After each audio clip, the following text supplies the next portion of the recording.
Hello and welcome to episode 48 of the Wilder podcast. In this pre-Christmas episode, we bring a story of hope. Tom, Clark and Alex Brocklesby from the National Trust at Purbeck are catalysing a movement to connect a community to one of the most biodiverse landscapes in the UK. Hello, Tom. Good evening, Chloe. I feel a bit embarrassed. No, don't. We can't. It's just boring to continue to apologise about the delay and tardiness in our episodes. People acknowledge this. No one gets upset if we don't do it. They know we're busy and there's lots of cool stuff happening. Don't be embarrassed. Okay. That's a very fair point, but it has been 6 weeks. Yeah. You can't rush these things, Claire. Yeah. This episode, as you said with many of our episodes, this episode is well worth the wait. I've just finished editing the interview itself, and it kind of just fills you with hope that there are people like Tom and Alex out there, super smart, super passionate, and really willing to attack the systemic challenges when it comes to Purbeck and the community. And it's definitely something to look forward to. I think it touches on so many themes that we've explored on the podcast so far, around kind of nature connection, around community creating movements. So there's something in here for everyone, I think. Yeah, and it's also just nice to feel that we're not the only crazies in the room. The fact that they're willing to attack these challenges on such a broad level, and not just a theoretical level. Here's my theory as to how we can solve these problems. They've just gone, no, theory's great, but actually let's practically apply this to a use case and risk failure. But I feel like we're digressing, and I feel like we're going off piece to our usual format of introducing ourselves in the podcast and what we're about. And perhaps that shows how much we enjoyed the episode, that we've gone straight into the interview without giving any context about who we are and what we're doing here at the Grange Project. But you do it so well, Tom. Can you introduce the listeners to the Wilder podcast? Yeah, I can do. But what I did recently was read the description for the podcast that we wrote right at the beginning. I feel it's a little bit out of date. It's very much like follow the family's journey as they go through the rewilding experience and talk to experts, which is true. We are Chloe and Tom, husband and wife, rewilding the Grange project here in southeast Wales next to Monmouthshire. But I think the podcast has become much more than that description now. And maybe it's morphing and evolving as our awareness is evolving into something slightly more specific, but broad. I mean, that sounds really clear, Tom. Well, we want to address and understand those systemic challenges. So that's where we're moving towards, isn't it? It's trying to keep rewilding as kind of one of the focus, but there's so much more to it. You can't just fix rewilding and fix the world. It's around education, community, engagement, the economy, entrepreneurship. Like there's so many more facets to this that if you try and attack one of them, that way lies madness, because you can't. They're all intermingled. I think it probably reflects our passions and interests as well. Like, we're not ecologists by background. We've come from very different sectors. I've come from clinical psychology. You've come from the military, and then kind of an entrepreneurial skill set mingling of various different experiences. And it's left us with a real interest and passion for nature. But really, it's connecting to actually what does nature contribute to the systemic challenges we're currently experiencing. And perhaps the focus of the podcast has gone from why is rewilding important and how do we rewild to actually how do we help society move to a more sustainable future that includes a lot more wilder nature, so that we can both experience the benefits of that and also offer our care to the ecosystem that is integral to both our well-being and the well-being of the planet. Yeah, if you could just distill that down into like a paragraph so I can put it on the podcast description, then we're good. So everyone listening, it's clear as mud. That is exactly what these podcast is all about. I hope you enjoy it. But actually, to be fair, this interview is pretty much summarises the purpose really of what we're trying to achieve. Do you want to go straight into that, or do you want to embarrass me before we go into it? Let's tell the story of the sheep. I don't want to talk about it. Or perhaps we should start with, the fact we might need to introduce the listeners to the fact we have sheep. How long we got for that, Chloe? So we got offered the loan of 6 conservation sheep from our pigman Paul mentor, who also is now the pig sheep man Paul mentor. It's true. And we do also have the sheep are joined 2 resident pigs that are currently on site doing some fantastic work when they're not escaping. Yeah, and me, I'm a little bit stubborn, and I like to learn by doing as opposed to being learned by told or learned by reading. So once we got offered some sheep, I was like, yeah, right. So look what effect they're going to have on the land. And is it worth us to say a little bit about why sheep aren't typically used in rewilding contexts? Yeah. I mean, this is coming from my layperson's understanding of the role of sheep in an ecosystem. But essentially, my understanding is, first of all, sheep aren't native, which means they have a certain interaction with the ecosystem that has not evolved from them being a original species to the landscape. And secondly, most commercial sheep breeds tend to really eat, they kind of really mow the grass, so they go really nibble really down low in a way that isn't very healthy for the production of grass and a load of other wildflowers, because they also preferably eat flowers that are coming through, which obviously then stunts the opportunity for those flowers to reseed and create a more diverse landscape. So essentially, if you have too many sheep in a field, it creates a kind of bowling green effect of very short grass without a lot of diversity in it. No, I think that's a good explanation. So why have we got sheep again? Because you're stubborn. Yeah, I see. But mostly because we have got a conservation breed of sheep, which are supposed to have a more browsing and grazing effect. So they're not just supposed to nibble the grass really down short. We have very low density of sheep. So we have 6 currently on the whole project. Top and bottom of it is that we've got Castlemilk Moorits, which are particularly beautiful looking sheep, that if you're going to have sheep, they're the ones, I think. And our main effort for them is to basically just put them on bits of the project and see the effect they have, just to learn from it. They are like an option because pigs and people don't always mix, as we've learnt, and cows and people, ponies and people may not mix. Sheep, especially this breed, are known to be flighty. More about that later. Could be a good compromise, and that's what we're experimenting. Anyway, they arrived, they went straight into the orchard and started doing their thing, and that was wonderful. And we were like, yes, we are rewilders and sheep owners or borrowers, and this is great. And then every day we went out, got some support to help us train them to the bucket, and eventually they would come to the bucket, not feed from the bucket, but come to the bucket, and we're like, yes, we've got this nailed. Then came the day we had to move them into the next field, and long story short, a few hours worth of 5 idiots running around this field trying to convince these sheep to get out of the field, which they won't follow the bucket. The door was wide open, but they couldn't see that gate for some reason and refused to go out. And there was no way we could get them out of this field. So a couple of days worth of thinking about it, quite a lot of stress, frustration. We then had to build this whole artificial fence line to then create a third field which connected them between that and the new field, and then leave trails of sheep feed to convince them whenever they wanted, because they were going to do whatever they wanted, to eventually get into that field where we wanted them as the final kind of staging point for them. And if only that was the end of the story. Now, there will be people that are used to having sheep will know that cattle grids don't necessarily hold in livestock, which is weird because my time in the military, the British Army training areas have lots of sheep on, and their cattle grids that are, I assume, keep them from escaping, but not these sheep. Oh no, they get up to the cattle grid and then just leap about halfway across and then do this weird knees to chest thing with their legs, trying to break their own legs and get out the other side. So then they escaped numerous times. I know we've had to solve it by closing off all of those entrances with new gates, and now they are happily ensconced in their new home. Ta-da! I mean, I think the low point was a Sunday evening at about 4:30. Oh no, don't talk about this bit. Where 3 hours, Tom had spent about 2 hours shouting various expletives at these sheep, trying to persuade them back into their field. And then his bright idea, which I can see the logic was to use the Land Rover Discovery we have to try and block an entrance or kind of shepherd the sheep, if that's the right description. And then what happened to the car, Tom? Got stuck. It did get stuck. Luckily, our lovely farmer came to help us, but it wasn't our finest sheep borrowing moment. No, it was when 3 kids were in the back of the Discovery, because I thought it'd be a fun activity for them to join us. And then we got stuck. And then there was the 3 young children saying, "Daddy, are we stuck? Are we stuck? We're stuck. Yay, we're stuck. Daddy's stuck. Daddy got the car stuck." And continuing that from as we look at each other, Chloe, don't we?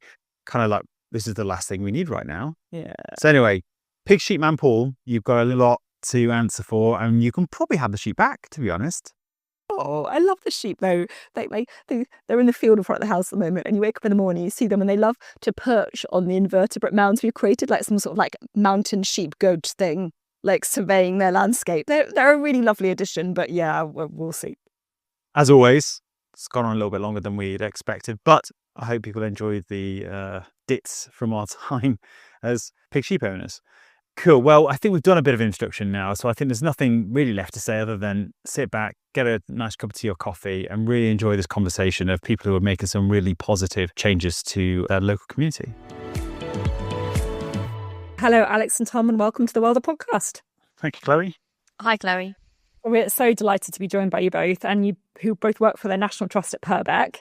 And whenever I see a LinkedIn post or an article connected to Purbeck, it feels like there's so much ambition in the approach, and I'm not alone in that. So I'm going to drop in a little quote from George Monbiot, who recently described the work that you're doing as an incredible initiative to reconnect local people to this amazing landscape. So congratulations for that. Good endorsement to set the tone of the conversation, and you're really looking forward to hearing more about that and what you're achieving across at Purbeck. So before we get started, I wonder if you could briefly introduce yourself for the listeners. Yeah, certainly. Hi, everybody. I'm Tom Clark. I'm the Senior Volunteering and Community Manager for the National Trust in Purbeck, and I've been working here for 7.5 years now. And hi, everyone. I'm Alex Brocklesby. I work in Purbeck with Tom and have also been working in Purbeck for about 7.5 years, and I lead our children and young people work and some of our access work. Wow, we've got the right people on the call. I was wondering, before we get any further, I'd like to know a little bit more about you guys. So what's inspired you to go and work for the National Trust, and also specifically within the community engagement area? Yeah, that's really interesting. So I grew up in London, and in common with a lot of people in London, you go and experience nature on holidays. Now, I was fortunate when I was 6 to come down to Purbeck. So, this is quite a corny story, right? So, age 6, a kid from the ghettos of leafy North London suburbs coming down to Purbeck, and we stayed in a ye olde Purbeck cottage that was on West Street in Corfe Castle that was owned by a brother of a mate of my dad at work as a second home and rented out to his mates. And I was 6, and I can still remember now going out and seeing foxes on Corfe Common and walking the coast path. We went to Durlston Country Park and saw seabirds soaring over the cliffs, and going past Old Harry Rocks and just going, wow, what is this? That proper visceral connection, and just wanting more of it. I was 6. I didn't have a strategy, but that was what set it on my path. Grew up in London. Importantly, had those nature experiences within London parks, and there was a good network through London Wildlife Trust and local groups where I could keep my interest in nature, and then did the whole kind of studying thing. Worked for 10 years for London Wildlife Trust, which was very fortunate to get into. And crucially, I wanted to be a ranger when I started. I wanted to practically bring nature recovery together. That was how I saw it. But in 2006, started to manage Camley Street Natural Park, which is like the granddaddy of nature conservation sites, created off a coal drop in King's Cross in the early 80s, bringing nature into the heart of a city, a very poor part of the city as it was then. And that transformed me. Managing that space transformed me. It wasn't about nature. We had some amazing small bits of nature, but the impact on everybody who came into that nature space was profound. And it had impact on directors of global companies, as well as kids growing up in the local Somerstown estate who were experiencing being under the canopy of trees for the first time. And that impact of nature on everybody is so optimistic. And to experience that was, changed me. That was then my focus around people and nature. I moved down to Dorset in 2010 and have been doing this thing for 15 years in Dorset. I also grew up in South East London until I was about 7, and I have a distinct memory of, we lived in a flat, me and my brother and my mum and dad, and we had foxes that would come and visit in the garden, and we would feed them, and they had a set in the back of the garden, and they'd bring their cubs out, and we'd watch them play every year, every spring, and then we'd be feeding them and stroking them. That probably, wouldn't have been the right thing to do, but my parents would have had no idea back then. But it's those kind of urban nature experiences that are really formative, and also had the privilege of my grandma living in Bournemouth, so we'd come and visit. That was our holidays, was coming to Bournemouth and having the beaches. On a treat day we'd go over to Purbeck and we'd go to Shell Bay and just enjoy being somewhere completely wild, and beaches had a big part to play. And then I was fortunate enough to move to Ghana in West Africa when I was 8. for a couple of years, and that massively solidified nature connection for me. You know, we were just had so much freedom. We'd be climbing mango trees with snakes. We'd be going in little rowing boats around lakes with crocodiles in. It was a completely different type of nature experience, but we were effectively living outside.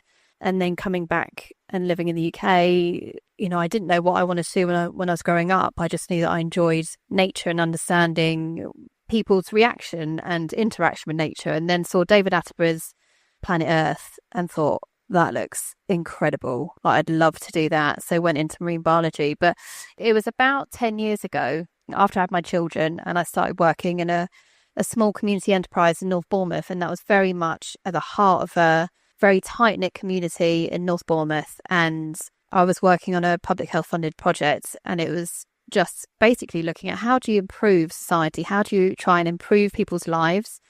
A place where the life expectancy was actually around 10 years less than the national average. And so it had just purely trying to improve people's lives through health, well-being, skills, jobs, that type of thing. And then when I moved to the National Trust, it was a combination of nature and community. How can we try and improve society through nature? And that's what me and Tom joined around about the same time. And we've been building a movement within Purbeck to try and make that happen.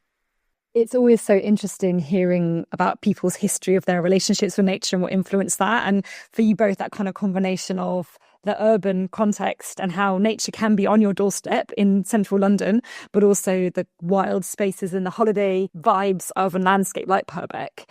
For people that have never heard of Purbeck and what the landscape constitutes, how would you describe it? What would you notice if you were part of that landscape? Yeah, I mean, Purbeck is amazing. So it is one of the most biodiverse parts of the UK, primarily because it's got such a varied geology. So you have Pool Harbour, depending on how you define it, the second, third, fourth largest natural harbour in the world. You're surrounded by the sea on two locations. So you've got Studland and the sand dunes. You've got a chalk ridge that runs through the heart of Purbeck. You've got the Purbeck Heaths, heathlands, and you've got the South Purbeck limestone cliffs, which form part of the Jurassic Coast World Heritage Site. And importantly, the Purbeck never, because the land is relatively infertile, it never properly got put under the industrial farming. It did in parts, but not everywhere. So it has had, it probably is the most biodiverse part of the UK. Again, it depends how you define it, but also it should be because of the variety of habitats that should be there, if that makes sense. And crucially, what Purbeck has as a place, which is also important, is that you've had it being the heart of nature conservation in the UK. So you've had all the main NGOs and statutory bodies have been present for a while. So you've got Natural England and its predecessors have been here since the 30s. You've had the National Trust here since the 70s. You've had the RSPB here since the 60s, and so on and so forth. You've got the Forestry Commission have been here since the 1920s. So you've got some maturing relationships, and I think that's as important, certainly in terms of the groundswell for understanding why nature conservation is advancing here, is it's not just the physical assets, it's the people and the cultural assets that go through it. So that investment through various statutory bodies and NGOs. And when you come and visit, you have a variety of different experiences that are led by different organisations. So if one of those doesn't suit you, if you go into the RSPB at Arn is that focal point for the Purbeck Heaths. If that doesn't grasp you, you can go to the National Trust at Studland Bay, or you can go to Dirlston Country Park, which is run by Dorset Council, or Kimmeridge, and go to a Dorset Wildlife Trust Centre. So there's enough different opportunities, I guess, to experience nature. And what sort of scale are we talking about? That is a really good question. So at Purbeck, we own about 15%. So we, being the National Trust, own about 15% of the Isle of Purbeck now. How you define that Isle of Purbeck is, we can go and have arguments about that. That's roughly 4,000 hectares. The important thing about Purbeck is it's defined. So you've got a supranational nature reserve, which was the first supranational nature reserve in the UK, which is the Purbeck Heaths that I imagine you probably covered. So that's where you've had small national nature reserves in pockets that were de-declared. So there were 3 across the Purbeck Heaths, Studland Godlingston and Middlebere and Heartland National Nature Reserves that were de-declared and formed into one big National Nature Reserve that was much bigger, as 3,500 hectares, that crucially encompasses private land within that. So there's now a massive landscape that connects across a 4-mile stretch of land around securing and managing this one contiguous landscape of heathlands. That includes not just the usual suspects, as we would probably see, but crucially a private landowner. And this is where, I guess, importantly for you, it isn't just an NGO-led enterprise. We've got the Rempston estate led by Doug Ryder, who's brought their landholding into a protected landscape, which is where, for me, as somebody who's primarily worked in NGOs, it's really optimistic. That's where the future is. It's not just NGO-led. It can't be. So bigger, better, more, and joined up. I was going to talk about some of the experiences, so that if you haven't been to Purbeck, or maybe you have and you don't really know what you're looking at, I suppose, if I was taking some friends over to Purbeck who haven't been before, they don't really know what they're looking at. They just know that it looks different to Bournemouth or Poole.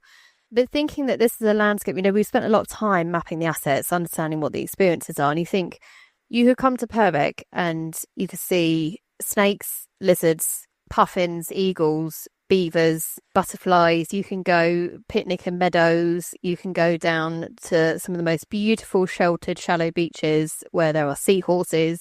You can go into woodlands of ancient trees. You can go and have incredible sunsets and sunrises, and you can do things like go on a bird boat in the world's second largest harbour and see marsh harriers and all the rest of it. You can also go and coast steer and climb off of the South Purbeck coast. Like the breadth of experiences that you can have in a place that is primarily based outdoors. There's no big soft play centres, there's no shopping centres. Most of the overnight stays are camping. It's all geared up to have that type of incredible experience. And that's why you get 4 million people coming to visit Purbeck every year, because you can come and have a different experience every time. And there aren't really many places that are going to be able to offer that breadth, awe and intensity of nature connection experience. Now, you guys might not know, but we've been doing a lot of research behind the scenes about nature connection with what we're doing here at the Grange Project and beyond. Like Chloe says, I'm sold. I want to get in a camper van and get across there as soon as we can. But I can only assume, having all of this nature on site and in the area, that the local population are embracing it and are, from a mental health perspective, surely glowing from all of this amazing abundance around them. Is that the case? That's definitely the presumption when you're outside. And I've done lots of work, as you know, in different communities. And really, I suppose the thing to reflect is Purbeck's community aren't any more connected to nature as any other community in the UK. Now, that, on the one hand, is quite depressing and quite stark, and is something for us to reflect on, that really you've got a massive societal issue. It doesn't matter where you are and what your natural assets are. Society isn't about structuring you, or isn't enabling people to connect with nature on any kind of meaningful level. And we can reflect that in different ways. We have worked hard to become trusted within the local community. That's something that both Alex and I have invested heavily in building links within schools, community organisations, community partnerships, working with other businesses and NGOs. And only once you've built that trust can you really understand what's going on, or you scratch beneath the surface and people will open up and trust you. And it was probably 3 or 4 years in that one of the governors at the local school in Swanage, which is a coastal town, was saying, well, the children are starting school without even having been to the beach.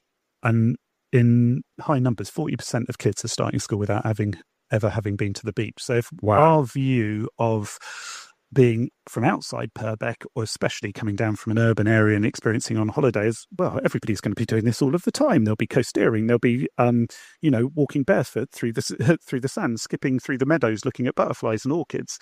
The reality is they're living the same lives that everybody else is, which is just, a hard time is precious. And that was really sobering, especially for me, who my experiences of coming into Purbeck were entirely positive. This Purbeck changed my life. and seeing that Purbeck was not changing the lives of people who lived here, or not benefiting the lives of people who lived here. You don't need everybody here to want to be David Attenborough, but this is a primary asset, the community's primary asset, that is not being used for the benefit of local people. You know, you gave that example of these organisations have been there for decades. So what's gone wrong? I mean, I think that's not too strong a statement. What's gone wrong in that journey, do you think?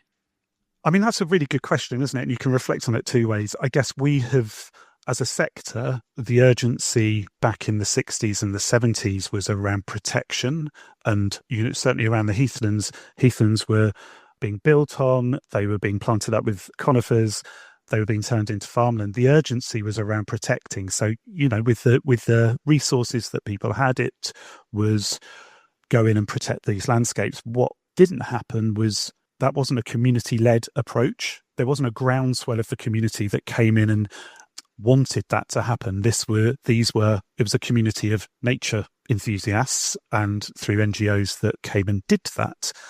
And at the time, I don't think the sector understood that there may be problems if you don't bring the community along with it, or didn't have the capacity to do so. The sector is much bigger now than it was. So I don't want to damn the people that, we're standing on the shoulders of giants in Purbeck, that without the work that's gone before, we wouldn't be able to do this. I think it's just recognising the problems of a fairly imperialist approach where you go in and you save land for nature on behalf of nature. But equally, Purbeck is just like anywhere else. All the coastal communities have that presumption that you live in a coastal community, people are using the beach. They're not. It's the same in Bournemouth, Poole and Christchurch. So the expectation that Purbeck should be special because of these protected landscapes rather than just reflecting society everywhere else. And I think that's the sobering aspect for us as a national society is why should they? People still have to live and work, and the systems by which we do that mean that, we wake up in the morning, we drop our kids at breakfast club, we go and travel to work in our cars, wherever that work may be, and we come back and we pick our kids up from after school club, we do some homework, we feed them, we go to bed, and then what do? We get up and we're tired and we do it all again. Where's the opportunity in the way that we structure our lives to have that regular nature connection, whether you've got the assets there or not?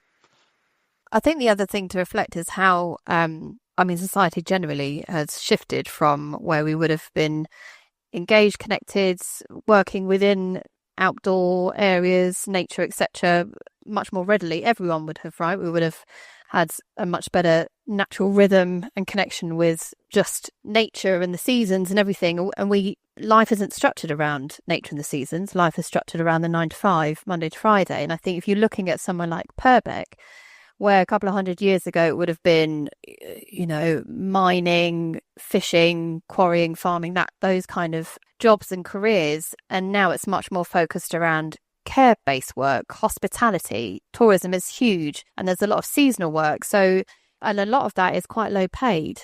So you've got a completely different shift in what the jobs are. You've also got a high proportion of second homeowners. So there's the difference in how people are living from one end of the spectrum to the other is very stark compared to maybe other communities. And you add all of that together with everything that Thomas has mentioned around, nature was being recovered for nature's sake and not bringing communities along with it. There's no wonder that there are communities and people and families that are not as connected to nature.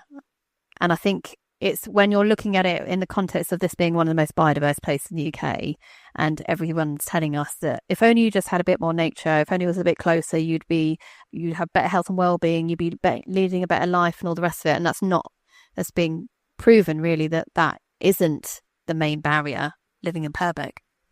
That was exactly what struck me, Alex. I was just thinking about if we can't achieve that in that such a biodiverse landscape, then where can we? Well, in other contexts where you don't even have the nature or the natural spaces surrounding you.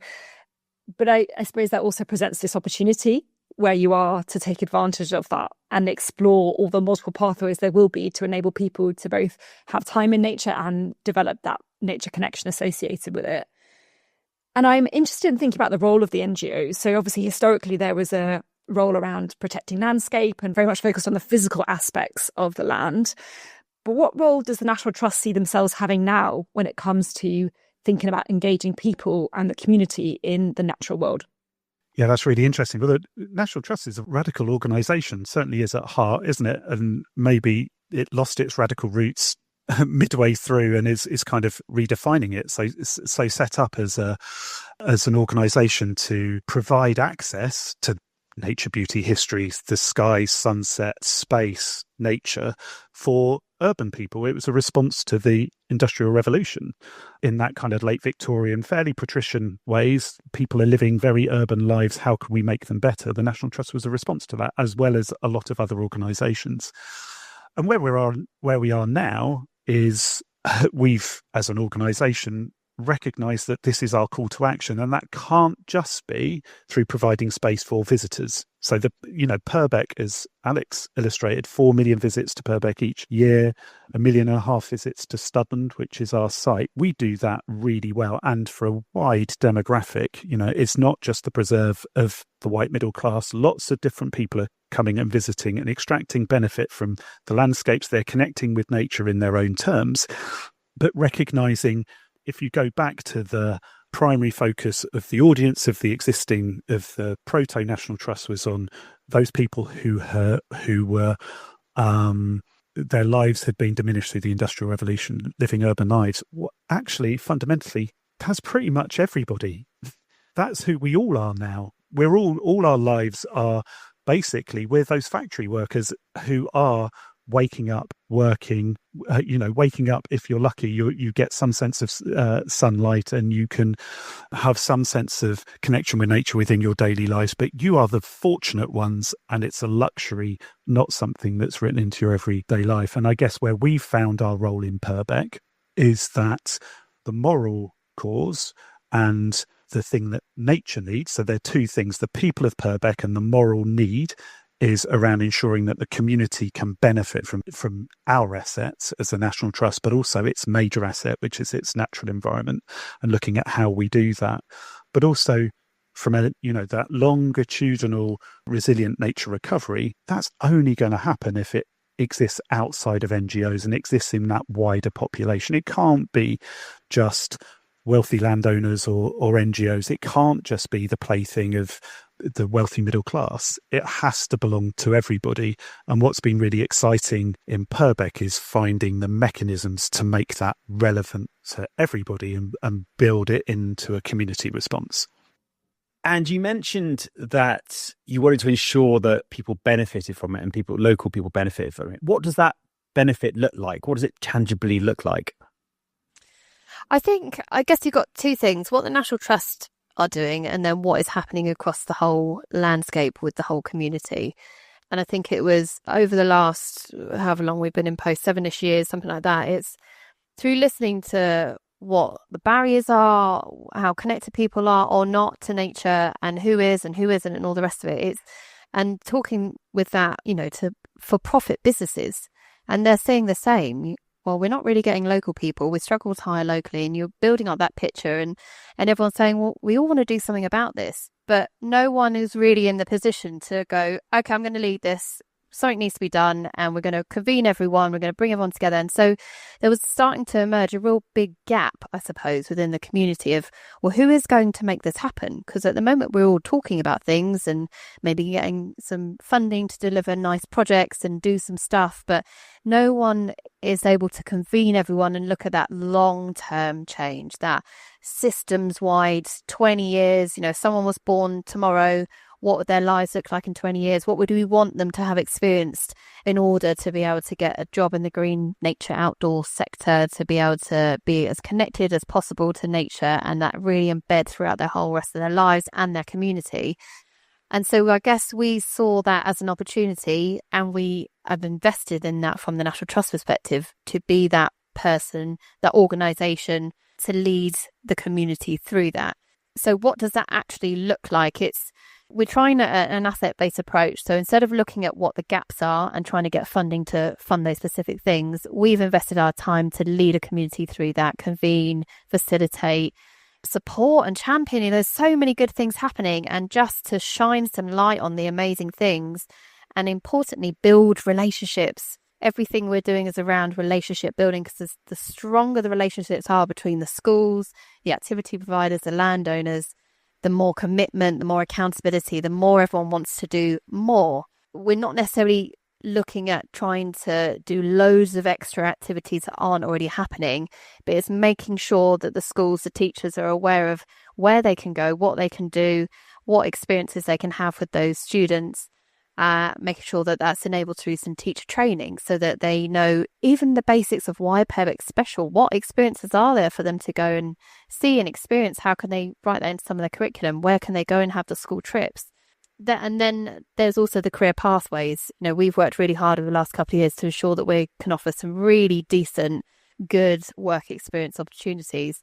And a lot of the places that are offering them was they kind of weren't really getting much response, or they might get some students from elsewhere, or someone's got a grandparent living down here, so on their holiday from London they'll come and do some work experience. Whereas now what we're doing is coordinating it all and building that awareness, so it's not necessarily a gap. There isn't a deficiency in experiences or school trips or work experience.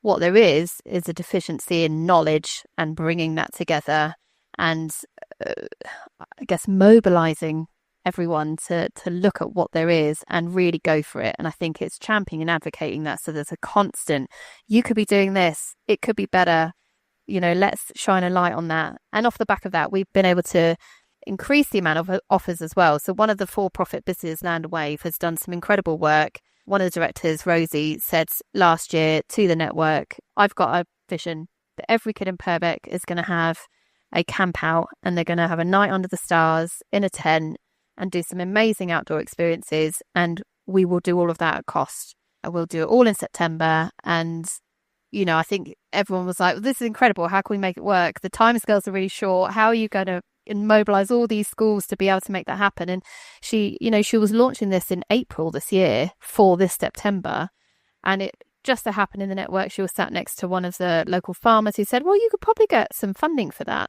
and then was able to get funding from a Farming and Protected Landscapes fund to fund all free school meal children who went on that trip, and they did the rest of it at cost. And they managed to make that happen for September with 6 schools. Wow. I don't know how that was even possible. If you're a teacher listening, you think, how on earth have they made that happen? But, think of the amount of value that's added to the local community is so impressive. And to have a for-profit business standing up and doing something like that will only help secure more commitment from more organisations. And it's that convening and facilitating, enabling, leading. It's that role that the National Trust are playing, and that role which is crucial to making this happen elsewhere. Yeah, it's really interesting. I think there was definitely that pivotal point where, should we convene? Is that the role of the National Trust? The National Trust is a big organisation. We're a big organisation in Purbeck, and we're a big national organisation. Is it our role to lead here? But if we don't, nobody else will. And in a community that doesn't have many leaders, right? Just being honest, that's not what it has in terms of people who see a vision, an optimistic vision of the future. Mm-hmm. I think that's also interesting. Maybe within rural communities, there aren't people who are going, I can see the future, come with me, this is going to be amazing. It's kind of almost like managed decline. There's loads of potholes. People just want to fill in some of those potholes, please. That's rather than, hang on, why don't we should be envisaging a world with no potholes. We took a risk, I think, being prepared to take a risk, to convene people, and then to lead with a co-created vision that took 10 minutes for 20 organisations to come up with a vision, which is unusual in the NGO world. Usually it takes several years. But it's because everybody was on the same page. And that, like Alex is saying, investing in those relationships, we're all naturally on the same page, right? Let's motor off into the distance. And the value of having Alex as an asset who everybody trusted to lead them through the process of creating a program, and this program to be only based upon what we already had. So this isn't about how we can all disappear off to get lottery funding. That's not what we as a community need. What we need to do is to extract the maximum benefit from what we already had. And it's optimistic. It's saying we have the solutions within the room. We just need to work out how we're going to distribute them to deliver our vision. And the work that Alex did through communicating that within our local, there's a new local organisation called Planet Purbeck, a new grassroots environmental organisation that was set up in 2020 that, again, the National Trust helped to enable. We didn't lead, we enabled that to come into being. They have a celebration every year, a festival, and we launched the idea that we were going to develop this programme at the Planet Purbeck Festival in 2023, and we could come back in 2024 and say, we've developed this programme. All of these people in your community have come together to look at how we can improve the lives of local children and young people. And that's so powerful to show that this is a community response. We're doing that. And it's been a joy to, be part of the visioning and part of the leading, but also then watching the enabling happening. And if you want to get technical, extracting the assets from the community and then distributing them. But really, it's just enabling people who want to give the mechanism to make a difference within their community. One of the big shifts that I saw being involved in a landscape recovery application, which is where landowners are coming together to look at a 20-year funding package for DEFRA. We went through an application process in this part of Purbeck and we weren't successful. But in doing that, we brought tenant farmers together. I think there were about 20 tenant farmers, and they were pretty cynical. They weren't particularly optimistic. But talking to them, watching their social standing diminish, watching their rural communities fragment. One of them was saying in the 1960s, his dad employed 20 people on the farm. It's now him and his boy and one contractor. You recognise that, they're not that kind of capitalist drivers within the landscape anymore. People don't look to the farmers as being, they might still be upstanding members of the local community, but they're not fundamental to that village, because most people in that village are commuting somewhere else to work economically. And one of our tenants had managed, his dad was the landlord of the local pub that had 6 darts teams. That pub doesn't exist, let alone the darts teams. And what we're talking about is like, well, we believe that we can put more jobs into the landscape through a nature-based economy. If you look at the local activity providers that primarily provide for school trips that are coming down from urban areas across the southern half of the country, they employ, I think it's about 150 people within the landscape, and they're connecting people to nature in the landscape. Through nature recovery, there should be many more jobs in this landscape, and you're much more likely to be employed through the nature-based economy than you are in industrial agriculture. Industrial agriculture is amazing at stripping jobs from the landscape, ultimately. Some of the farmers are like, okay, I'm interested, but how are you going to do that in that kind of very gruff, challenging way?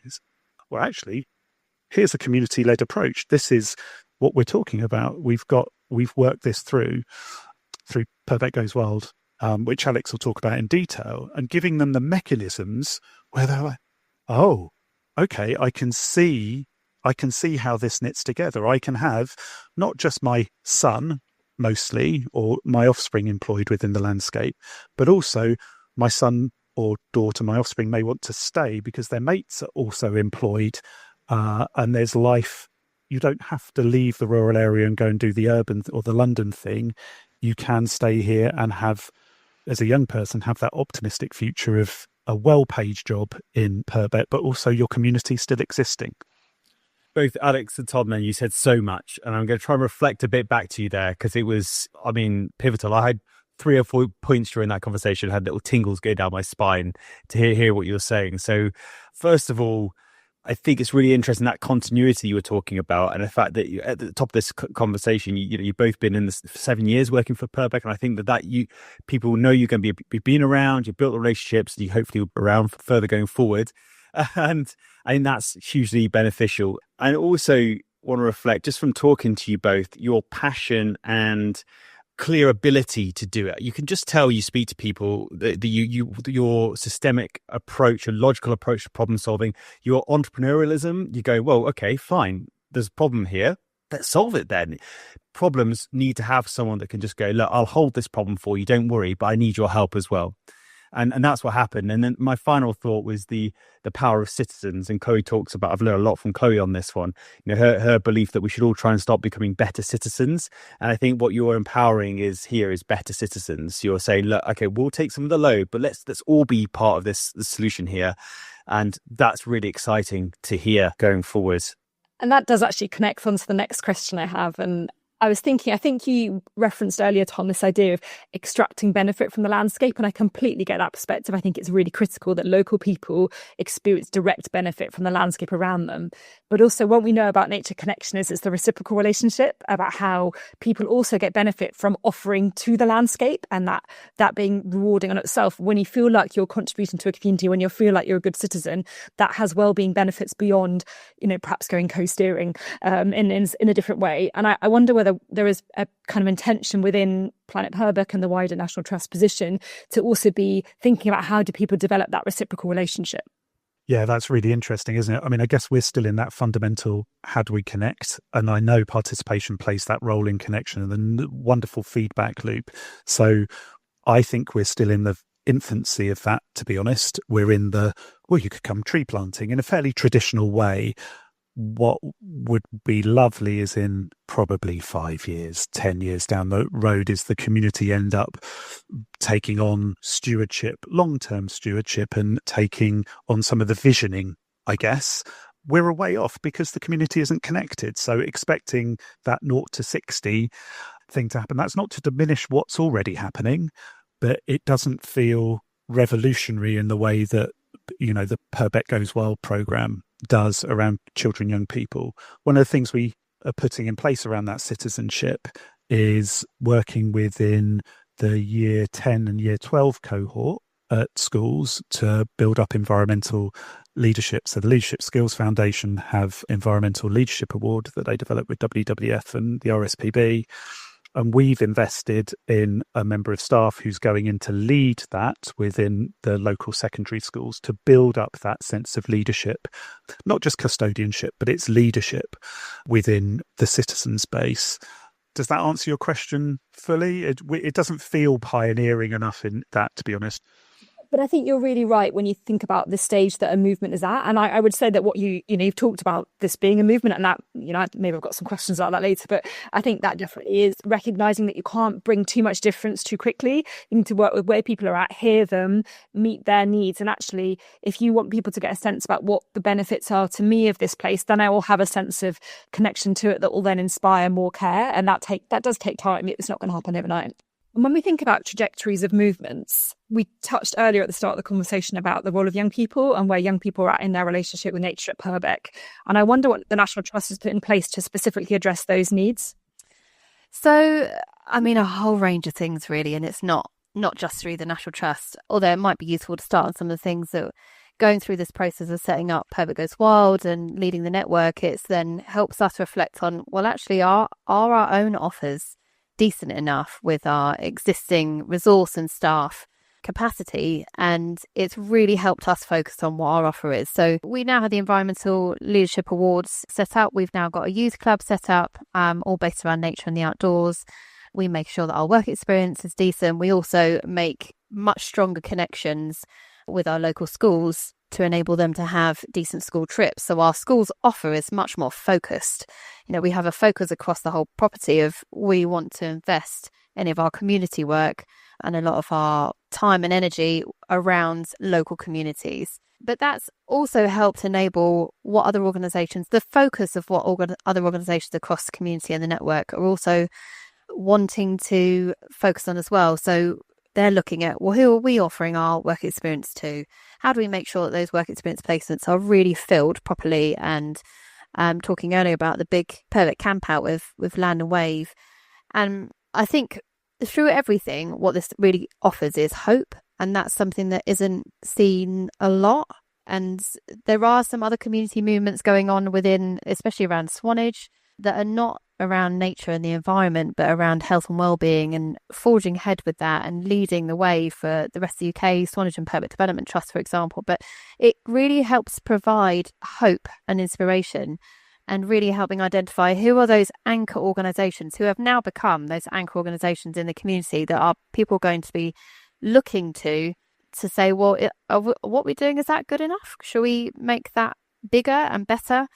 So we focus very much on not just what is available for young people, but what's around to support all of that for a young person. So if you think for a child, 70% of how connected a child is to nature is through directly from their parents or their main carers.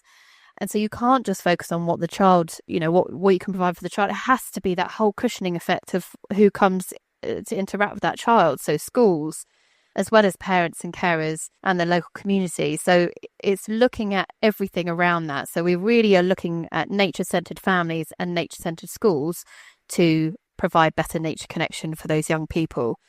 And through schools, we're looking at enabling more school trips in Purbeck, and better quality of those school trips.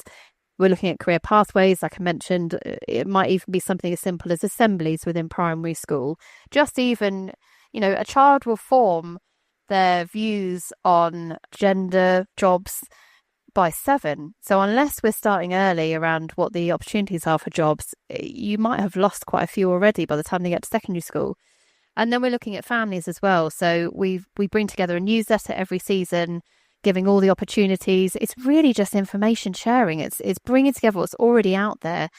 Events as well. One thing we have been able to do is through the existing assets of the network is if every organisation in that network, which is about 35, could offer just one event for a year, you've suddenly got a suite of 35 events. 5 years' time, we're hoping we won't even need events because there will be a transition between providing events for you to families self-organising and children being able to lead events and have more freedom to get outside. We also do some digital nature connection opportunities through the Wilder app and recently tested a different nature connection app. So there's all sorts of different opportunities, but it's really stepping outside of what can we provide for young people and looking at the whole system. What do we need to change in the whole system to order those young people to feel more connected with nature? It's been really interesting being here long enough, as we talked about having that longevity. And we've put in free passes to go to Studland and to Corfe Castle in local schools. They weren't being used. So understanding that initial thing, especially as the National Trust, is the paywall an issue? Now, it may be for some, but actually it's not enough just to give free tickets because some people can't even afford the bus fare to get to the places. And even then, it's not something that's about me and about my relationship with my local space. And that's been really interesting by creating something that's speaking to local people called Purbeck Goes Wild and creating that local brand, because everything that's put out about the assets in the landscape is about visitors. So if you're living in a high tourism footfall area, all the comms, or the majority of the comms, is speaking to the visitor. It doesn't feel like it's for me. So, we're starting that. And we, collectively as a network, we understand that. It doesn't mean immediately by doing that you've solved the issue, but you're starting to get across that this is for you. What we're doing collectively is for you. It's an opportunity. You don't have to take advantage of it, but we're focusing on you. And that overall aim, I guess, ultimately is building that resilience in the landscape. And this is about ultimately hopefully a nature-based economy that's rooted in local people and not people coming in from outside to extract value from a nature-rich landscape. As we've been chatting, one of the things we're really interested here at the Grange Project is around how we create movements. And I've been trying to jot down some notes around what I think some of the ingredients have been that you've achieved at Purbeck. So you've talked about this co-designed, co-created vision, how that's then translated into a brand or a story of Purbeck Goes Wild or Planet Purbeck, how there's hope and it's focusing on strengths and resources. And then that translates into events where people can tangibly come together as a community, whether that's a festival or a camp out on the beach, that people can then have that lived experience. And it was making me think, really, first of all, how are you demonstrating the impact of all that you've achieved, and what can we be learning nationally from some of what you've achieved at Purbeck? So I think that's a really interesting question around the evaluation. How do we know that any of this is actually connecting more people to nature, pushing us any further along in terms of a theory of change or a systems-wide change? How do we know that this is actually doing any good? And I think when you're looking at the asset-based approach, the main marker for change or how you evaluate it is based on the strength of those relationships. So it's not around how many people turn up to things, how many events you put on. It's not the outputs. It's the outcome of the strength of a relationship. And it's through this process that we realise the networks are becoming actually one of the biggest and most important assets, rather than an event or a workshop or whatever it might be. And we've, as a whole network, gone back and forth. Should we give out surveys to everyone who comes to an event?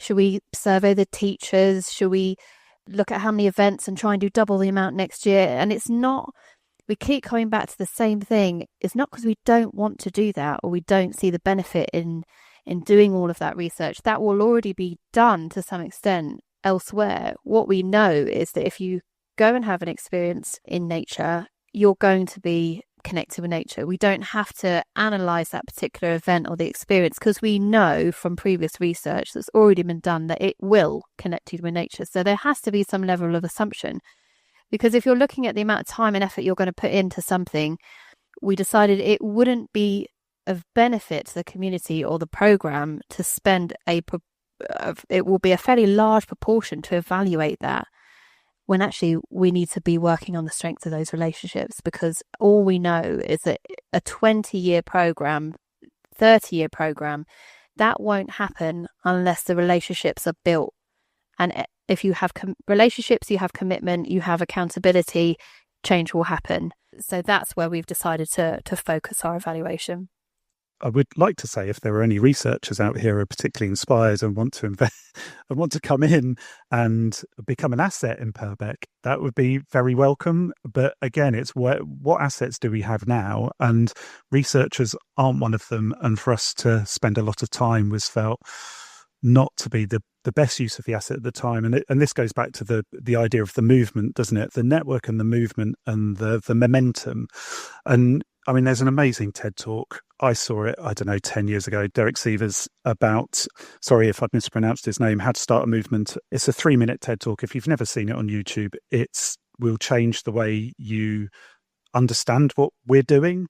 So first of all, you need somebody with a vision, somebody who's prepared to stand up. Now, that doesn't have to be you, but there needs to be that catalyst. And then crucially, you need people to support that. So those early adopters, and importantly, they're treated as equals. So it's not, in this case, we were the National Trust and we had the vision.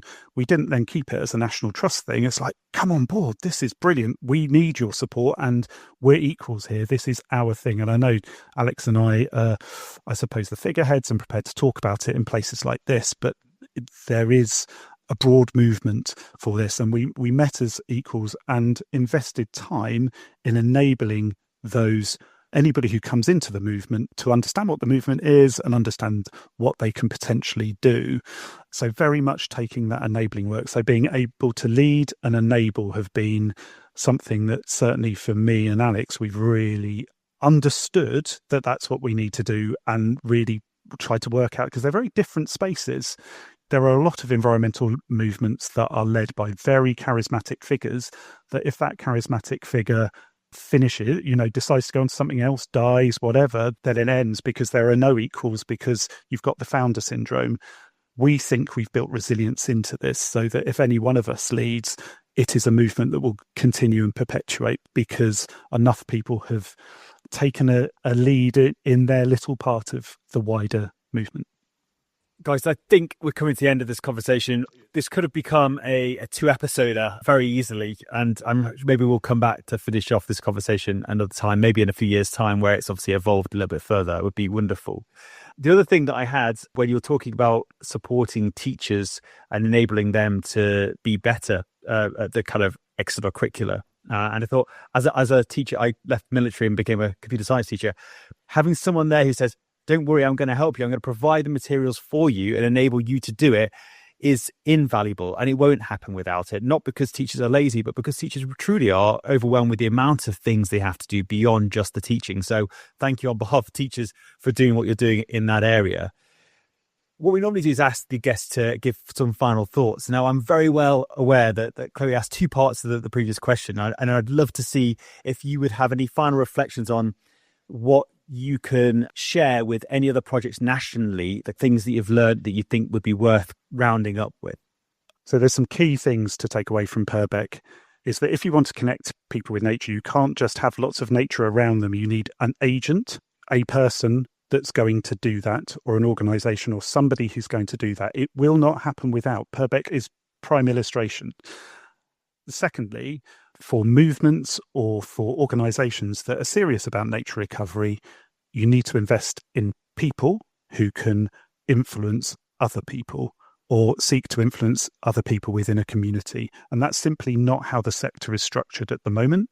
Again, we can illustrate, I think, in Purbeck that we have amazing plans for what to do with the land for nature, but we've now matched that with, as an ambitious vision for local people, as well as visitors, but the visitors are kind of taken care of anyway, for local, building a resilient community around a nature-based economy, and having that mobilises everybody. That's the true lubricant that will make nature recovery stick. And that, for myself and Alex, but also the landscape around here and the landscape of nature conservation professionals, has been something that's truly exciting. So our counterparts within the Trust and Natural England are as excited about our vision for people as they are for vision for nature. And you cannot do that on 2 year. I cannot stress enough, you can't do that on 2-year funded projects. We've had the joy of me being core funded and Alex now being core funded by the National Trust in Purbeck because of the value that we bring. Too much of the sector doesn't value this enough and will value their interactions with their membership, who are already connected to nature, more than they will value the impact that connecting with new audiences is, and they will look to fund the latter through projects, and they will fund the talking to their existing core audience through core funding. Alex, over to you for kind of any final reflections from your side. I mean, first of all, it's been an absolute privilege to work in Purbeck and to be able to lead this movement. There probably aren't that many opportunities in a career to do something this exciting and purposeful and innovative, I suppose, that has a true scaling effect. You could take this model to other areas and scale it up. So I suppose if you're listening to this and you're thinking, I'd love to be part of something like that in my own area, whether you are a leader, whether you know someone else who's interested in doing that or is already doing something, it's find those people, go where the energy is, find those people who are motivated, who want to make some change, who are community leaders, and join conversations. I can't overstate the importance of just lifting others. It might be joining conversations online, join LinkedIn. You know, me and Tom try and advocate as much as we can for other people on LinkedIn.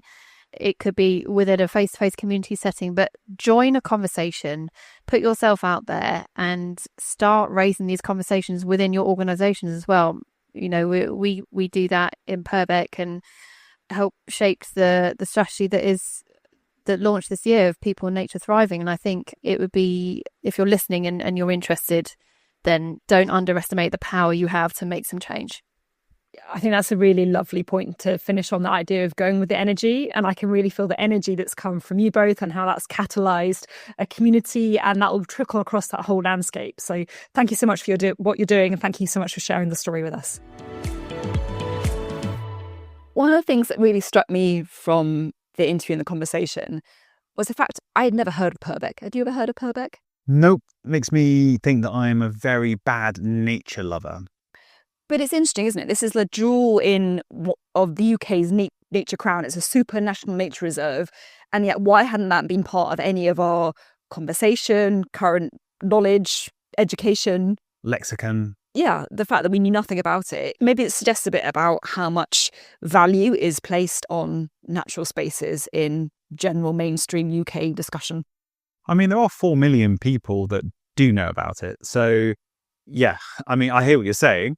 And, you know, part of me is thinking, well, okay, and that's my current thought process about that poor marketing or lack of kind of like broad marketing, and how do we sell these better as a place to be. But I think, to be fair, there's 4 million people a year go to this place. We're probably the ones to blame for not knowing about this place. Yeah, maybe that says more about our family's context and what was privileged in terms of our holiday destinations, etc. But yeah, it is just an interesting point of reflection. But I am now left and very inspired to go and visit Purbeck from all of Tom and Alex's descriptions of the landscape and what is possible to explore and engage with across the landscape there. I just want to have my final reflection really on Tom and Alex as people, because I do think from that conversation and from previous ones, they do feel like a really special combination. It's like, how do we find people like that who are going to stay for 7 years in the same location plus and commit themselves passionately to improving that community? Not because it's a job, because you can tell when you talk to them, they're not doing it because it's a job. They're doing it because they truly believe in the value that they can bring to that community.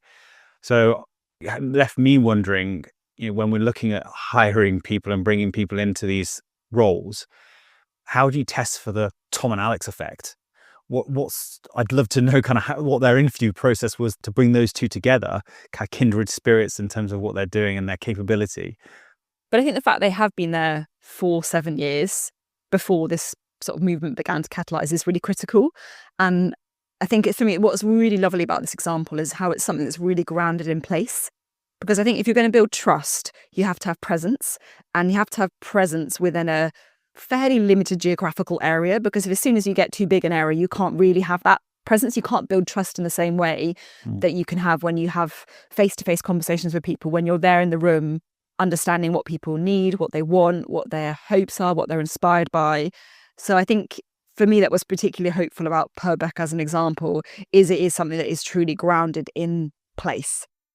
I also think I want to offer some appreciation to the National Trust. Well done for enabling Alex and Tom to come up with these ideas and to back them, say, all right, well, this is not our normal wheelhouse, but actually we could do this.